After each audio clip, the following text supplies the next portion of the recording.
আসসালামু আলাইকুম ভিউয়ার্স, সবাই কেমন আছেন? আশা করি সবাই ভালো আছেন। আমিও আলহামদুলিল্লাহ ভালো আছি। আজকে নিয়ে আসলাম আপনাদের জন্য দারুণ স্বাদের বিকালের একটি নাস্তার রেসিপি। মিষ্টি কুমড়া, একটি আলু আর 1 কাপ ময়দা দিয়ে ঝটপট বানিয়ে নিলাম বিকেলের একটি নাস্তার রেসিপি। হ্যাঁ, আপনারা বলতে পারেন মিষ্টি কুমড়োর আবার কি রেসিপি? আমরা যারা মিষ্টি কুমড়া খাই না তাদের জন্য আজকের আমার এই নাস্তার রেসিপিটি একবার খেলে বারবার খেতে ইচ্ছে করবে। তাহলে চলুন ভিউয়ার্স, নাস্তার রেসিপিটি দেখে আসি। এখানে আমি কিছু আলু আর কয়েক টুকরা মিষ্টি কুমড়া সিদ্ধ করে নিয়েছি। এখন আমি আলু আর মিষ্টি কুমড়াগুলো ভালোভাবে হাত দিয়ে মেখে নিব।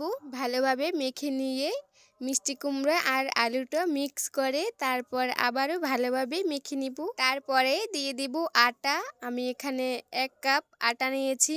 আটাগুলো একেবারে দেয়া যাবে না, অল্প অল্প করে দিয়ে একটি ডো তৈরি করে নিব। এখন দিব হাফ চামচ হলুদের গুঁড়া, হাফ চামচ মরিচের গুঁড়া, হাফ চামচ জিরার গুঁড়ো, স্বাদ মতো লবণ দিব, 2 চা চামচ তেল। সবকিছু দিয়ে ভালোভাবে আবারও মথে নিব।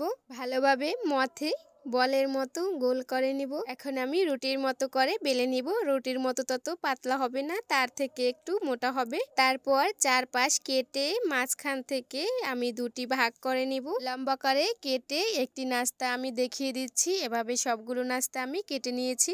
আর একদিকে একটি ফ্রাই প্যানে আমি তেল গরম করতে দিয়েছি। তেলটা গরম হয়ে গিয়েছে, তার মধ্যে একটি একটি করে নাস্তা আমি দিয়ে দিয়েছি।